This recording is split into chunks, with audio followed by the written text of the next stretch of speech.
नमस्कार साथियों, मैं आपका होस्ट और दोस्त आशीष आवाज 24 से। जैसा कि आवाज 24 ने आपसे वादा करा था, हम आपके लिए लेके आए हैं प्रोग्राम सच की पड़ताल। इसमें हम हनुमानगढ़ जिले की 5 विधानसभाओं का विश्लेषण करेंगे। इसे करने के लिए हमारे साथ हैं गोपाल झा, जो कि एक बहुत वरिष्ठ पत्रकार है, ना किसी परिचय के मोहताज नहीं है। साथ में हमारे साथ हैं पृथ्वीराज शर्मा जी, जो कि राष्ट्रीय सहारा राजस्थान पत्रिका में काफी लंबे समय से अनुभवी रहे हैं, राजनीतिक विश्लेषक हैं। तो पहले मैं आप दोनों का स्वागत करना चाहूंगा आवाज 24 पे। बहुत। चलिए सर, अपन सबसे पहले शुरू करते हैं हनुमानगढ़ विधानसभा से।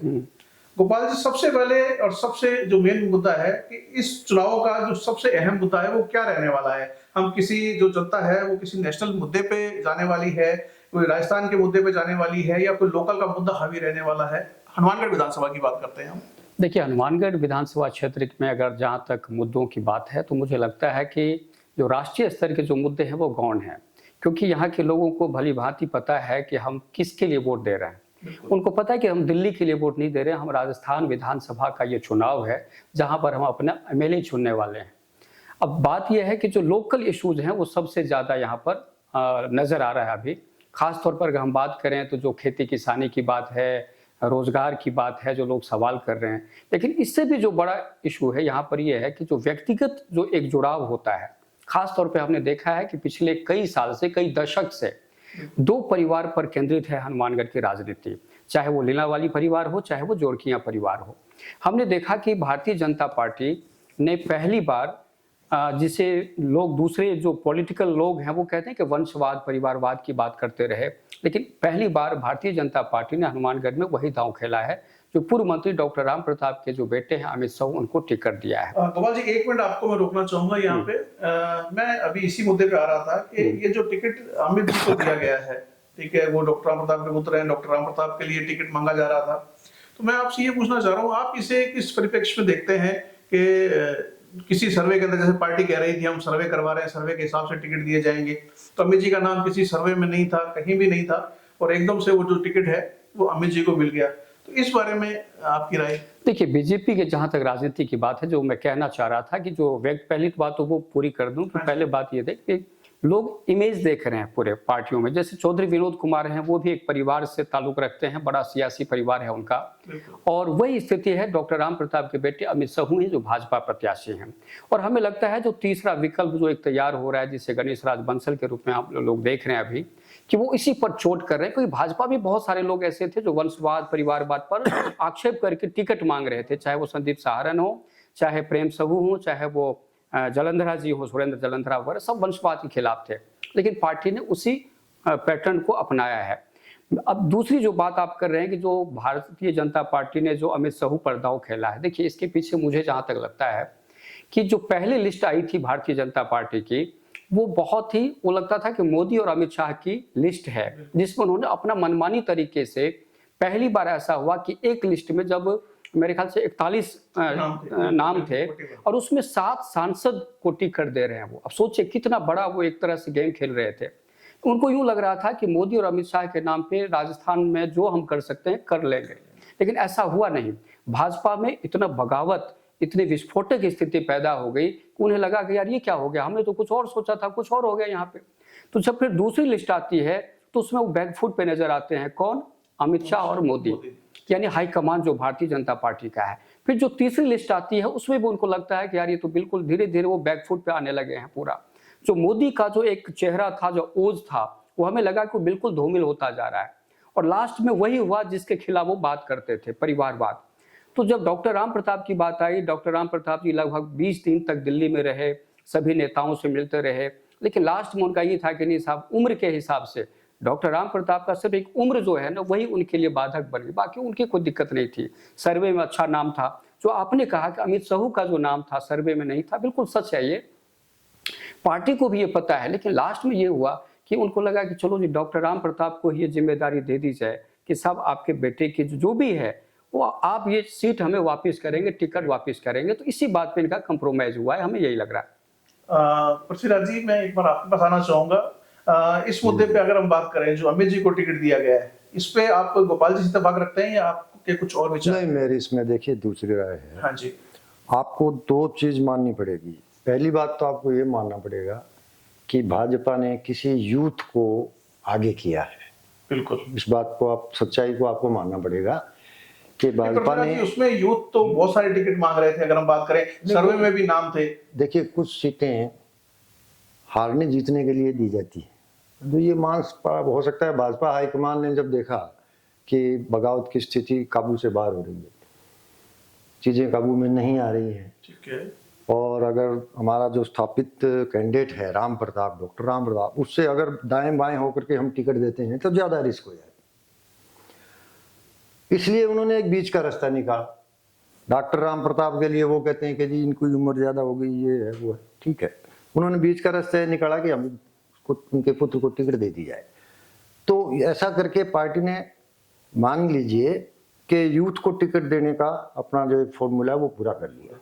ठीक है। ये एक पॉजिटिव बात है। अब नेगेटिव बात उसमें वही है कि ये वही भाजपा है और ये वही नेतृत्व है जो हमेशा वंशवाद की आलोचना करता रहा है, जिसने हमेशा कहा है कि हम पार्टी विद द डिफरेंस, चेहरा, चाल और चरित्र हमारे उनसे अलग हैं, किनसे? कांग्रेस से। बिल्कुल।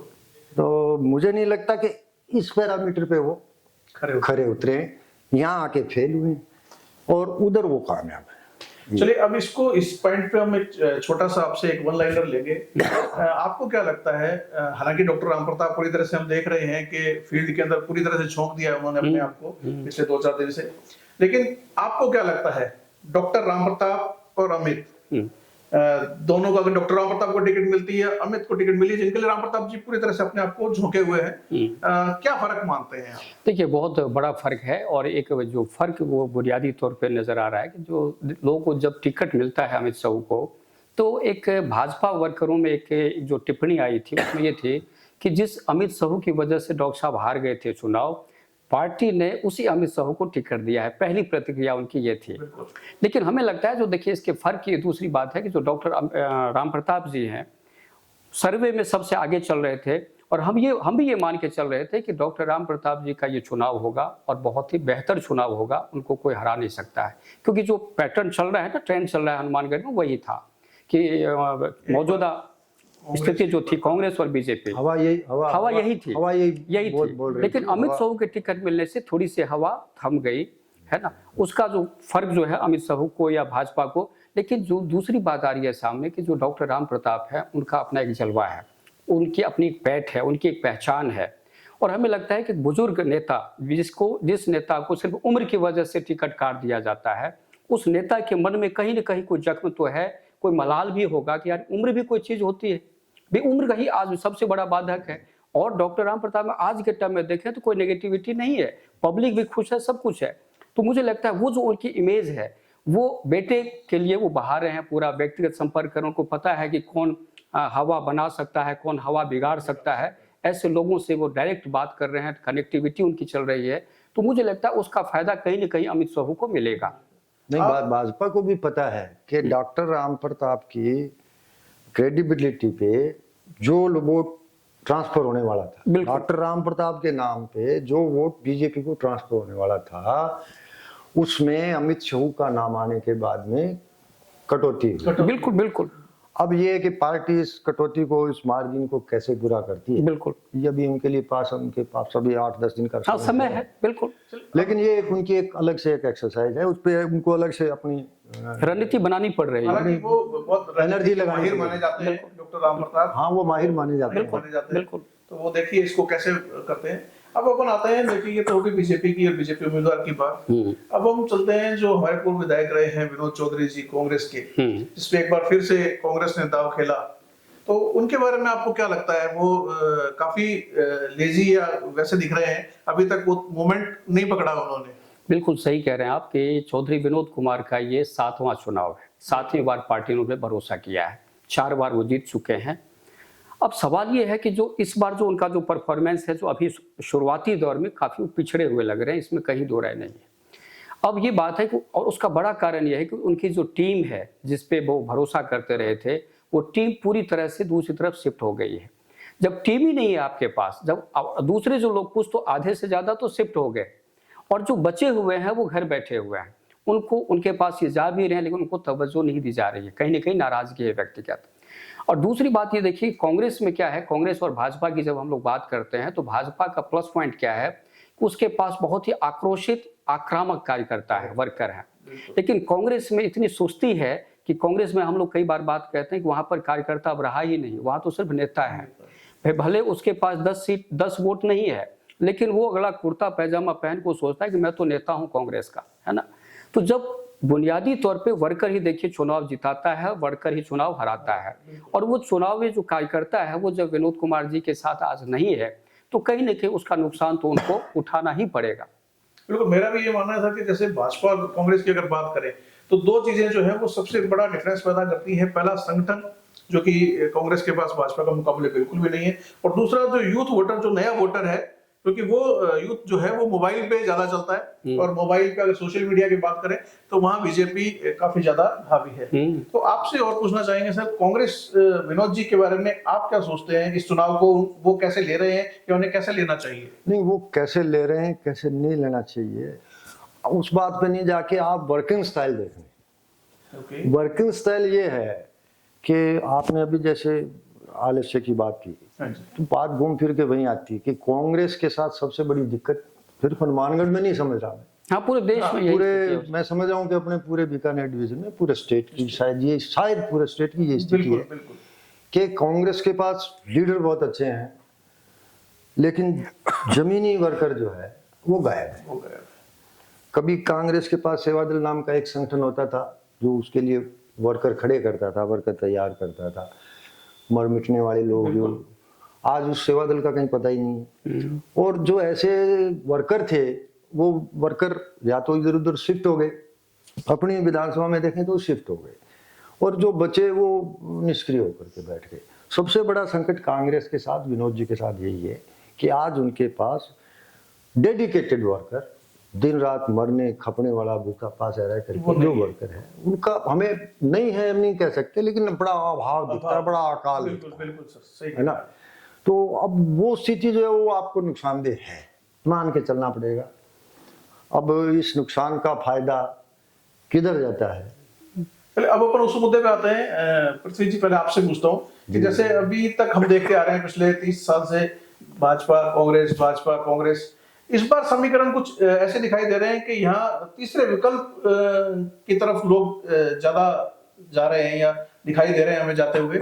उसके बारे में क्या ये तीसरा विकल्प तैयार हो रहा है हनुमानगढ़ में, ऐसा कुछ है? देखिए आशीष जी, मैं आपको एक पुरानी और बड़ी स्थापित सी बात बताना चाहता हूँ कि हनुमानगढ़ और अपने आसपास की सभी सीटें हैं, जहाँ भी एक निश्चित रूप से थर्ड फ्रंट को मानने वाले लोग हैं, प्रोग्रेसिव लोग हर सीट पे हैं। उनकी संख्या कम हो सकती है, उनकी मजबूरी ये है कि जो प्रोग्रेसिव लोग हैं उनके पास जब विकल्प नहीं है तो वो या घर बैठ जाएंगे, निष्क्रिय हो जाएंगे। लेकिन जब उनके पास विकल्प होगा तब वो बड़े अच्छे तरीके से, सुनियोजित तरीके से, बड़े व्यवस्थित तरीके से चुनाव लड़ते हैं।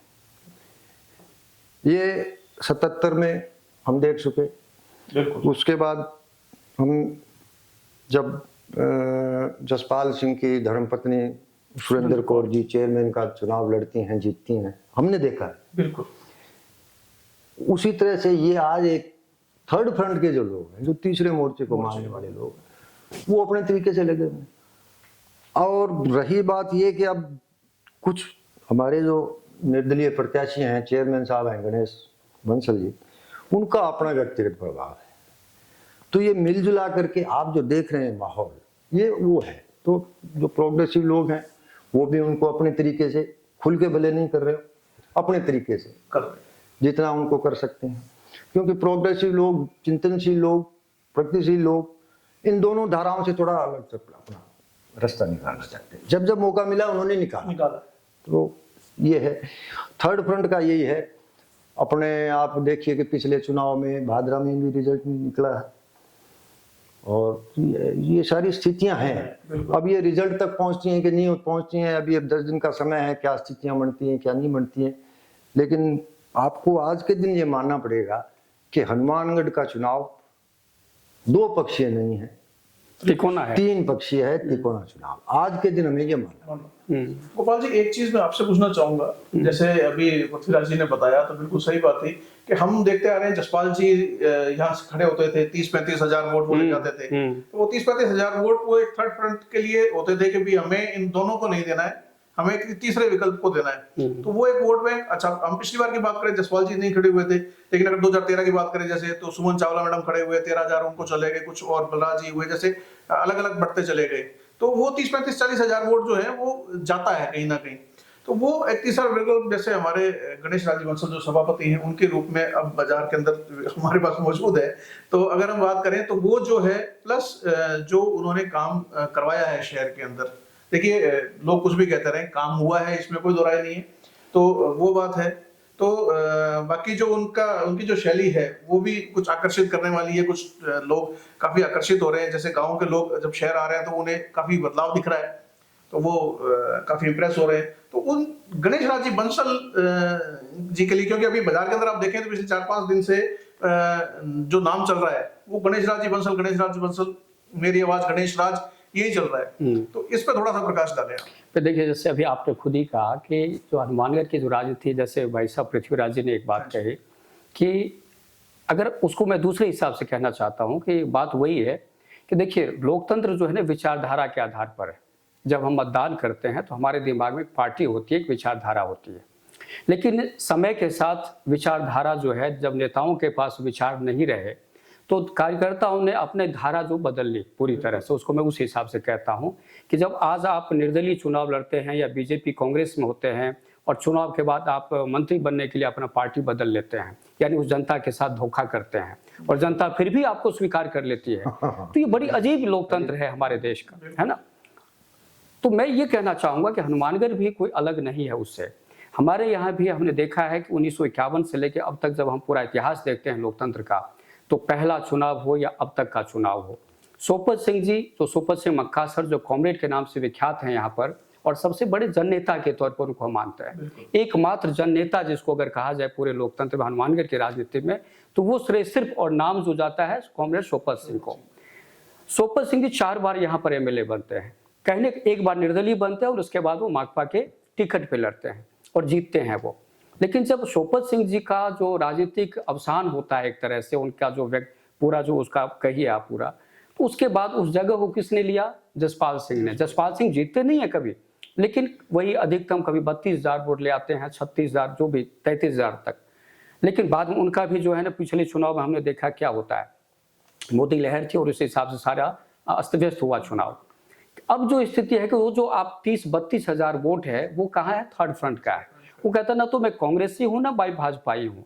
तो हम लोग क्या है कि बिल्कुल हालांकि आप कहेंगे कि सब माकपा का तो प्रत्याशी हर बार होता है तो उसको वोट क्यों नहीं मिलता है, तो वो भी एक समीकरण अपना अलग है कि सोपत सिंह मक्कासर का कोई रूप थोड़ी ले सकता है, वो कोई जगह थोड़ी ले सकता है यहाँ पर। उनके परिवार वालों को भी लोगों ने नहीं दिया तो बाकी वो कैसे दे सकते हैं? वो व्यक्तिगत उनका आधार था। तो वो जो बाकी वोट हैं वो कहीं ना कहीं कन्वर्ट तो होगा ही। जैसे आपने कहा कि भाई 13 में डॉक्टर सुमन चावला की तरफ लोगों ने उम्मीद भरी नजर से देखी कि चलो मैडम को वोट दे देते हैं।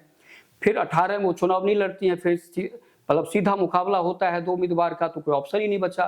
तो सारा वोट कहाँ चला गया? विनोद कुमार जी के पास। 1,11,000 वोट किसी जनप्रतिनिधि को पहली बार मिला हनुमानगढ़ में, वो चौधरी विनोद कुमार थे। 1,11,000 क्यों? क्योंकि तीसरा विकल्प नहीं था वहां पर। 2023 में जब हम आकर देखते हैं तो यहाँ पे लगता है गणेश राज बंसल तीसरा विकल्प के रूप में लोगों को लगा। तो जो जैसा हम बात कर रहे थे शुरू में, जो चौधरी विनोद कुमार से खफा लोग हैं, डॉक्टर राम प्रताप से खफा लोग हैं, या अमित साहू से खफा लोग हैं, वो कहाँ जाएंगे? तो उनके लिए एक विकल्प मिल गया, चलो ये गणेश राज बंसल है ना। लेकिन एक बात मैं और कहना चाहूंगा इसमें ऐड करके, जो मौजूदा स्थिति है वो रहेगी इसकी कोई गारंटी नहीं है, क्योंकि 10 दिन में बहुत सारे समीकरण बदलने वाले हैं। अभी हमने देखा है कि देखिए कांग्रेस को बिल्कुल कमजोर मान रहे हैं, आज की स्थिति में हम तीसरे नंबर पे मान रहे हैं, ये सच है। लेकिन कांग्रेस का अपना बेसिक वोट बैंक है। सरकार ने जो काम किया है, जनता में अभी तक वो प्रतिक्रिया नहीं आई है जो इसकी हम उम्मीद कर रहे थे अभी कि जनता भी, ऐसा जनता नहीं है। ये लोग वो जो बिल्कुल जिसको वर्कर टाइप के लोग हैं वो अभी आगे आ रहे हैं, पब्लिक अभी नहीं बोल रही है। आपकी जो बात है कि अभी प्रतिक्रिया नहीं आ रही है, कांग्रेस के जिन लोगों से प्रतिक्रिया, वर्कर की पोजीशन तो कांग्रेस की बड़ी पुअर है, वो सामने आ गई है, बड़ी पुअर पोजीशन में आ गई कांग्रेस। लेकिन जहां से प्रतिक्रिया आनी चाहिए थी कांग्रेस के पक्ष में, वो तबका अभी शांत है। बिल्कुल बिल्कुल। वो कौन सा तबका है? वो जो निचले दबा कुचला बिल्कुल जो बिल्कुल वर्ग है, बिल्कुल जिसको डायरेक्ट बेनिफिट मिले, बिल्कुल बिल्कुल, तो वो नहीं बोल रहा है अभी। वो अभी बिल्कुल शांत। बिल्कुल बिल्कुल। अब वो अगर जैसे आज भाजपा और कांग्रेस, भाजपा और अपने सभापति गणेश बंसल का जो वर्कर जिस आक्रामक शैली में आपको दिखाई पड़ रहा है बिल्कुल मैदान में, अगर वो तबका इसी आक्रामक शैली में आपके सामने आता है, तब आपको मानना पड़ेगा। बिल्कुल बिल्कुल। आज चूंकि कांग्रेस के मैदान बिल्कुल खाली है, बिल्कुल शांत है, तो वो जो तबका है शांत बैठा है, वो प्रतिक्रिया कब देता है, क्या देता है, किस लेवल की, सारा दारोमदार उसी पे है, सारो दारोमदार उस पे है। कांग्रेस की नैया को अगर डूबने से बचाता है तो वो तबका। बिल्कुल बिल्कुल बिल्कुल। प्रतीक जी, एक बड़ा अच्छा सा सवाल एक मेरे दिमाग में आया कि देखिए, हम बात करते हैं कि जब हम मैराथन दौड़ते हैं तो उसमें हम एक स्लो स्टडी तरीके से दौड़ते हैं, फिर हम बाद में जाके स्पीड पकड़ते हैं। अब ये जो चुनाव है, मेरे किसी के साथ मैं डिस्कस कर रहा था, तब ये बात आई तो मेरे को बड़ा, मैं हंसा इस बात पे कि यार बात तो सही है कि गणेश राजी बंसल जो हमारे सभापति हैं, उन्होंने पहले ही दिन से बहुत तेज स्पीड पकड़ ली है। तो अब इस तेज स्पीड का, क्योंकि ये देखिए 100 मीटर 200 मीटर नहीं है कि आप तेज स्पीड पकड़ी और आपने जीत लिया रेस को, ये मैराथन है। तो अब इस मैराथन में आप ये जो स्पीड गणेश राजी ने पकड़ी है, इस बारे में आपको क्या लगता है? नहीं, बहुत चैलेंज है, बहुत बड़ा चैलेंज है। आज दलीय है और हाँ, दलीय के लिए जीरो से शुरू मैं वही कर रहा हूँ। आज उनके कैंपेन की जो स्पीड है, 10 दिनों तक उस स्पीड को बना के रखना बहुत बड़ी चुनौती है, बहुत बड़ा चैलेंज। निश्चित रूप से आज के दिन कैंपेन में गणेश राज बंसल के सामने कोई दूसरा नहीं है, बिल्कुल नहीं टिक रहा। लेकिन अब वो जो स्पीड है, 100 की स्पीड है आज, तो ये 100 की स्पीड उनको 10 दिन तक बना के रखनी है, ये बहुत बड़ी चुनौती है। बिल्कुल, ये बड़ा चैलेंज है, क्योंकि पीछे वाला भी दौड़ रहा है। वो अगर गणेश बंसल की कैंपेन थोड़ी सी भी कमजोर पड़ती है तो पीछे वाला 100 की स्पीड, गणेश बंसल की कैंपेन की स्पीड अगर 90 पे आती है तो पीछे वाला 100। और अगर ऐसा होता है तो चुनाव का रिजल्ट कुछ भी बदल सकता है। अभी आपके पास 10 दिन है, ये तो 24 घंटे में बहुत कुछ बदल जाता है। राजनीति और क्रिकेट में तो सारी संभावनाएं खुली होती है। चुनाव को पीक पे कब ले जाना है, ये बड़ा इंपॉर्टेंट होता है। तो और राम प्रताप जी और विनोद जी इस बात को बखूबी जानते हैं, क्योंकि वो 30 लंबे खिलाड़ी हैं, खिलाड़ी रहे हैं। तो गोपाल जी, अब एक अपन अंतिम उस पे आते हैं, हनुमानगढ़ विधानसभा की जो बात कर रहे हैं। एक अंतिम सवाल, आप जो फाइट है, अगर हम आज की बात करें, देखिए 10 दिन में हम सब पत्रकार हैं, हमें पता है कि चीजें बदलेगी, लेकिन आज आप जो फाइट देख रहे हैं, आज आप कहाँ देख रहे हैं फाइट को? देखिए, फाइट तो तिकोना ही कहेंगे अभी, क्योंकि अगर आप जो समझ रहे हैं कि वो ऐसा है नहीं। देखिए, अभी तीनों मजबूत कैंडिडेट की, दो तो मजबूत को उनका कैडर बेस की पार्टी है, कांग्रेस और भाजपा। हम आज के प्रचार के हिसाब से किसी को हम ये नहीं कह सकते कि ये सीधी टक्कर हो जाएगी, ऐसा नहीं कह सकते। और जो अभी पृथ्वीराज जी ने एक बात कही कि बिल्कुल जो अभी गणेश राज जी की बात है कि शुरू से लेकर अब तक उनकी जो कार्यकर्ता, उनकी जो टीम है, बिल्कुल एक्टिव है, आक्रामक है, लेकिन उसको बरकरार रखना बड़ा मुश्किल होता है। क्योंकि लास्ट समय में क्या हो जाए, जैसे मैं एक आप तो क्रिकेटर भी हैं, मैं तो क्रिकेट का इतना नॉलेज नहीं है मेरे पास, लेकिन क्रिकेट में एक चीज़ देखेंगे आप कि जो बहुत अच्छा बल्लेबाज होता है, क्या वो फुल टॉस बॉल सारा खेल लेगा क्या, हर बॉल? हाँ, मतलब एक हो गई 6 बॉल, अगर एक कोई बॉलर लगातार एक ओवर में 6 बॉल वो फुल टॉस फेंक देता है, तो क्या वो बल्लेबाज उसका सामना कर लेगा? अगर एक बॉल वो मिस करता है ना, तो गिल्ली सीधा उखड़ जाती है ना। तो वही क्रिकेट, और वही अभी जैसे पृथ्वीराज जी ने कहा कि क्रिकेट और ये जो राजनीति है, पॉलिटिक्स है, दोनों में संभावनाएं खुली रहती हैं। तो वो अभी कुछ भी कहना मतलब इतना मुश्किल है बहुत कि भाई ये संघर्ष कितने लोगों के बीच में है। अभी तो ये मान के चाहिए कि तिकोना संघर्ष है, और तिकोना संघर्ष में कुछ भी हो सकता है। जो अब तक लास्ट तक लड़ेगा वही जीतेगा, जो कमजोर पड़ जाएगा वो कमजोर ही रहेगा। नहीं, जो कमजोर पड़ जाएगा कमजोर नहीं रहेगा गोपाल जी। नहीं, अगर उस समय एक्टिव हो गया तो जो कमजोर पड़ गया वो आउट हो जाएगा। आउट हो जाएगा, हाँ आउट हो जाएगा। और आउट होने का मतलब है, आप भले नोट करके रखें मेरी बात, जो कैंडिडेट आउट हो गया वो 40 से क्रॉस नहीं करेगा। बिल्कुल बिल्कुल बिल्कुल, 40,000 से क्रॉस नहीं करेगा। बिल्कुल सही है। इसलिए अगर आपको उसमें रेस में बने रहना है हाँ तो आउट होने से बचना है। बचना है, बिल्कुल बिल्कुल। अब हम ये मान लें कि 65-70 हजार वोट, 70-75 हजार वोट वाला जो है वो शायद अगर तिकोना संघर्ष माने तो वो विजयी हो सकता है। नहीं, वो मुकाबले में, वो तो देखिए मुकाबले के हिसाब से देखा जाएगा कि क्या परिस्थिति बनती है, कौन कितना वोट जुटा लेकिन पाता है। ये मान के चलिए कि जीतने वाले को 90,000 से कम में कोई काम नहीं चलने वाला। हाँ, एक छोटा सा सवाल, अंतिम सवाल आप दोनों से लेना चाहूंगा मैं, बहुत ही तीखा सवाल है कि अभी हम जो देख रहे हैं पिछले कुछ 4-5-10 दिनों से, जब से विनोद जी को टिकट मिली है, जो कांग्रेस के पार्षद थे या पंच सरपंच पार्षद जो कह ले, मतलब 70-80% जो पार्षद हैं वो अब तक विनोद जी के पास में पहुंचे भी नहीं है। नहीं तो आप अपने विधायक के, अपनी पार्टी के विधायक के पास में आप जाते हैं, क्योंकि टिकट भी उन्होंने दी होती है आपको, हम जाके सब बधाई देते हैं, मिठाई खाते हैं, लेकिन अब तक 70-80% पार्षद जो है वो विनोद जी के पास में नहीं पहुंचे हैं। तो ये अपने आप में एक तगड़ा झटका है कांग्रेस के लिए, विनोद जी के लिए। तो इस पे एक लास्ट आपसे मैं टिप्पणी लेना चाहूंगा। देखिए, जब 2019 में जब बोर्ड बना था कांग्रेस का, तो उस वक्त विनोद जी ने गणेश राज जी को आगे किया था और पूरी टीम। तो देखिए, राजनीति में क्या होता है कि अशोक गहलोत जो मुख्यमंत्री हैं राजस्थान के, उनका एक बहुत बड़ा पुराना स्लोगन है, पृथ्वीराज जी को याद होगा, जब 99 में वो पहली बार 98 में जब बने थे वो मुख्यमंत्री, तो उनका एक स्लोगन था और सभी अधिकारियों के चैम्बर में वो लगा था कि हर गलती कीमत मांगती है ना, तो एक स्लोगन था। तो हमें लगता है कि जो चौधरी विनोद कुमार जी फिर उन्होंने जो है ना, जो उन्होंने जो गलती की है, फिर गलती क्या, देखिए भरोसा तो करना पड़ेगा, गणेश राज बंसल कौन थे, कांग्रेस के थे, है ना। तो अब वो है, उनको ये आभास नहीं था कि ये 2019 में जिनको हम चेयरमैन बना रहे हैं वो कल हमारे दावेदार हो जाएंगे, हमारे मुकाबले में आ जाएंगे और हमसे आगे बढ़ने की कोशिश करेंगे और सब पर ऐसा वो देंगे जैसे एक तो मोदी का जादू होता है जो देश में चलता है और गणेश जी का जो जादू है वो शहर में चलता है। तो उसकी आबो हवा ऐसी है जिसमें वो उन्होंने सबको बांध दिया है। तो देखिए, कहीं ना कहीं लगता है कि जो पिछले 4 साल से गणेश बंसल ने जिस तरह से बोर्ड को चलाया है और बड़े तरीके से चलाया है, देखिए कोई पार्षद है वो क्या चाहता है, उसकी इतनी सी भूख होती है कि उसके वार्ड में बहुत बढ़िया विकास हो, काम हो, है ना। अब बजट नहीं होता है, लेकिन बजट की व्यवस्था कोई बाहर से तो नहीं आया, फिर ठीक है कुछ एमएलए भी लेकर आए, सरकार का भी आया और जो संपत्तियां थी वो बेची गई और उससे विकास हुआ है।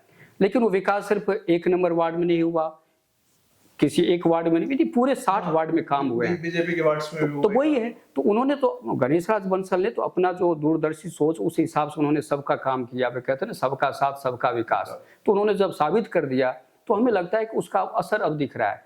और जो गलती की बात है, गलती का मतलब ये नहीं कि भरोसा तो किसी पे करना, और आपने गणेश जी पे किया, कोई गलत नहीं किया, अच्छा किया। लेकिन जो दूसरी बात ये थी कि आप इतने साल एमएलए थे, आपको बीच बीच में उनको साथ रखना था, बुलाना था कि कैसे काम चल रहा है, पूछताछ, वो विनोद जी ने बिल्कुल ही खुला छोड़ दिया सभी पार्षदों को।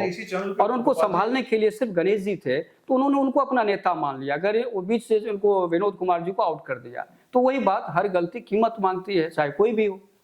पृथ्वीराज जी, एक हमने इसी चैनल पे एक इंटरव्यू करा था एक पार्षद का, तो जिन्होंने बड़े ही खुले शब्दों में ये चीज कही थी कि जो नाकामी है विधायक की, गणेश राज जी बंसल के कामों ने, 4 साल के कामों ने उस नाकामी पे पर्दा डाल दिया, उसको ढक दिया।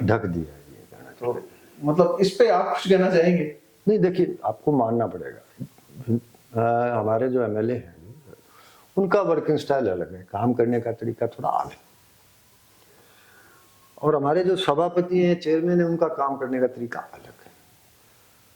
मैं व्यक्तिगत रूप से ये मानता हूं कि जो हमारे चेयरमैन गणेश बंसल का काम करने का तरीका है वो अट्रैक्ट करता है, बिल्कुल बड़ा दबंग तरीके से उनका काम करने का जो तरीका है, बिल्कुल वो हर आदमी उसको, लोगों ने उसको पसंद किया है और वो उनको अट्रैक्ट भी करता है। बिल्कुल।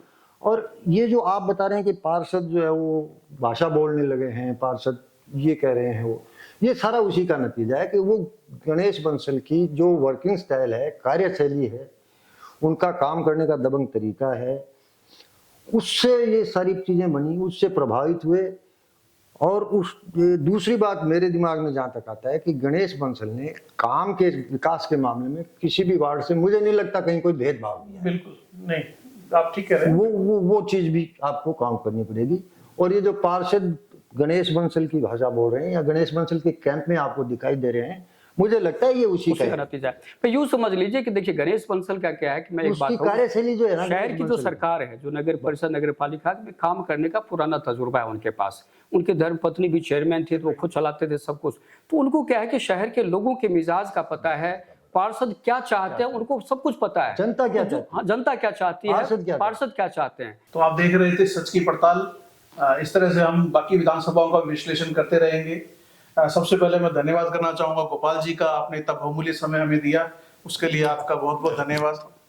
पृथ्वी जी, आपका भी बहुत बहुत धन्यवाद, आप आपने कीमती समय निकाला। तो मिलते रहेंगे आप लोगों से अलग अलग विधानसभाओं के विश्लेषण के साथ और सच की पड़ताल करते रहेंगे। धन्यवाद।